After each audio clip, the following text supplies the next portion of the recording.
Welcome to those of you in the room who journeyed out on a rainy day. Thanks for being there. And for those of you that may be joining us on YouTube, welcome today. It's good to be with you. I'm so grateful I can zoom in and live stream this way. And I'll be there in person next week. God willing, God willing, and the creek don't rise. All right. I think God is willing. So I'm looking forward to being with you in person for a while. So our global theme is a grand rising. Today's talk title is A New Life.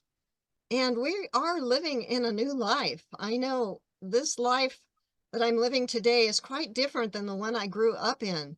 And I was reminded about that this week as I was in a training that was not affiliated with our Science of Mind teachings. The topic came up about how changing our thoughts can change our life, and how what we think about, we bring about. And we were also talking about changing negative thought patterns and the importance of replacing them with positive ones, just like we learn in our Science of Mind classes. And so I couldn't help but think about our founder, Ernest Holmes. And I imagine that Ernest is very proud to know that the Science of Mind philosophy has gone mainstream. We as religious scientists have done a good job of spreading our philosophy throughout the world.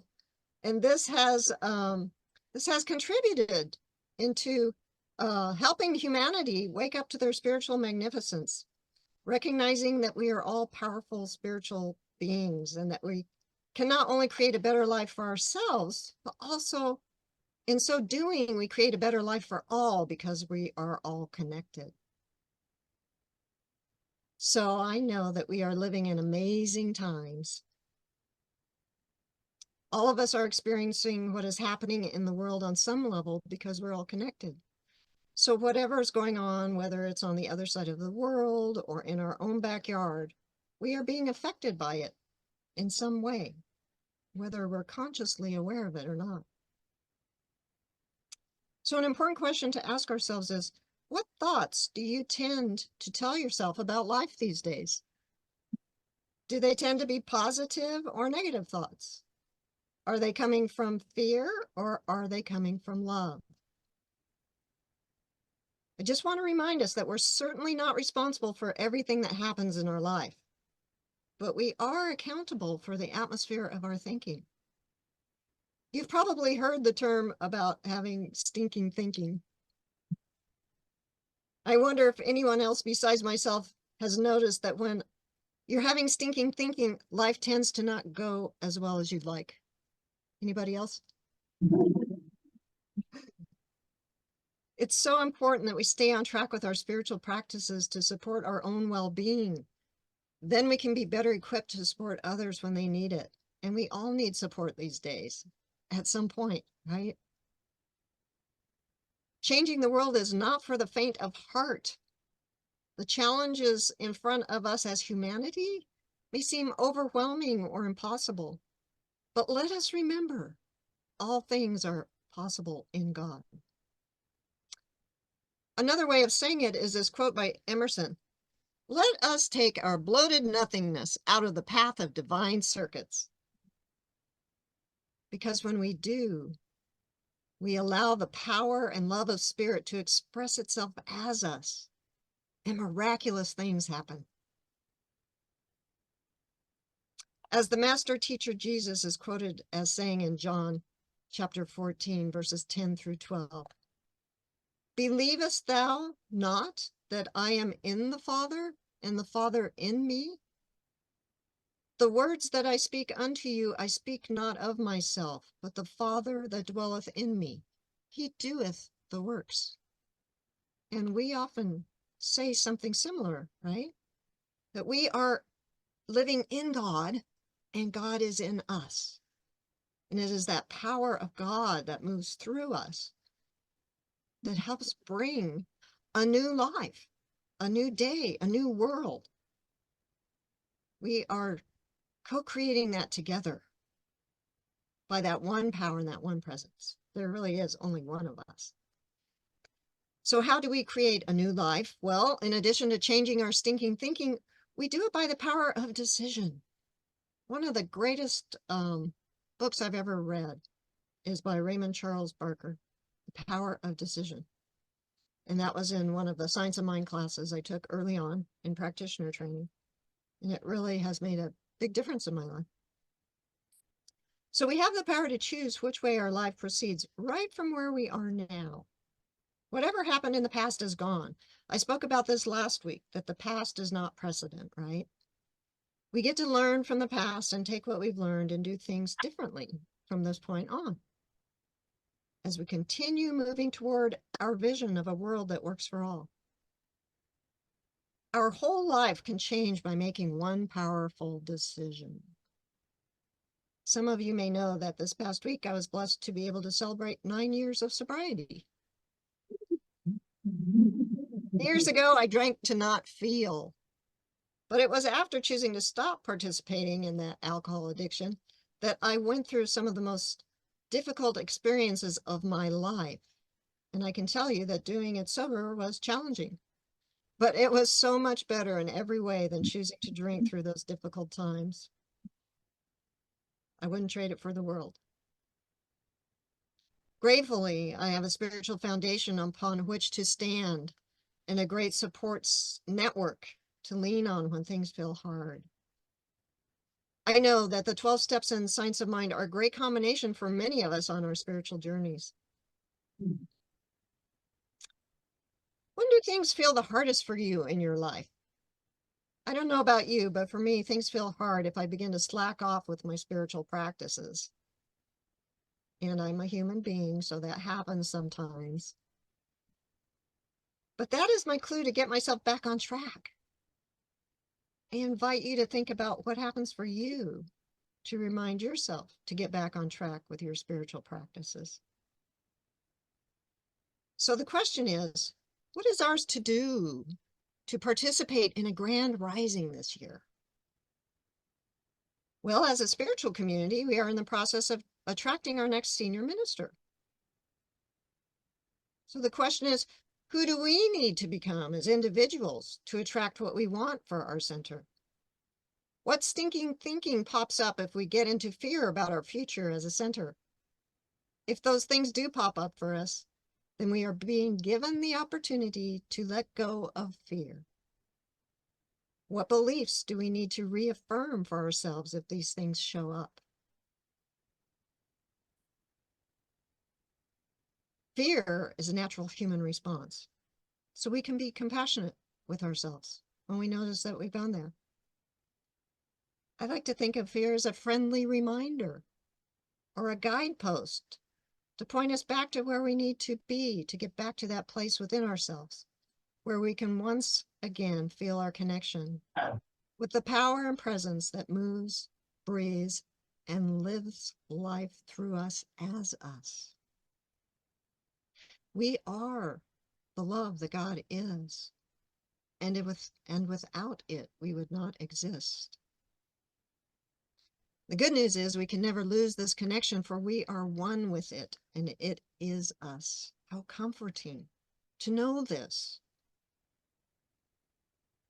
I just am amazed at thinking that, there's so many people in the world that don't know this and how much harder it must be for them. There's a lesson from a Course in Miracles that I taped to my wall down here about 19 years ago. And it goes like this. Perfect love casts out fear. If fear exists, then there is not perfect love, but only perfect love exists. If there is fear, it produces a state that does not exist. And then I wrote to myself, know this, and you will be free. I'm also reminded of an acronym for fear, which is false evidence appearing real. So whenever something happens in your life or in the world and you feel yourself becoming afraid, this is the time for what we call spiritual mind treatment, which is affirmative prayer. We do this to get our mind back in alignment with the truth. And the truth is that we move, live, and have our being in an infinite sea of energy that some call God, or spirit, universe, or love. We are energy beings, spiritual beings, having spiritual experiences in the physical form. In the science of mind philosophy, we often state that God is all there is. It created all of reality out of itself, the seen and the unseen. It is everywhere present. And since God has many times been described as love and God is everywhere present, then love is everywhere present. And so our job becomes to return home to the feeling of being in love whenever we find ourselves in fear. We have a multitude of opportunities to experience fear in the world, and it's up to us to get ourselves back to feeling the love that we are, to dispel or dissolve the spell of fear that we may find ourselves under at times. How we do that can be as unique as we are as individuals.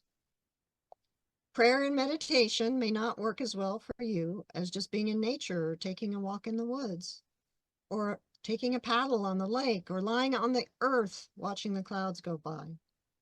Whatever works for you, please do that. And we are a praying community because we know that prayer works. So if you are finding it hard to let go of fear because of something that is going on in your life, reach out for prayer, call a practitioner, or use a prayer partner during the week. We will soon be having an easy process to connect with one another if we want to pray with or for each other during the week. Now, if you find you're experiencing fear just thinking about praying with another person, you may be thinking that you don't know the proper way to pray, or you may feel pressure about the prayer not being answered. But let me assure you that prayer is always answered.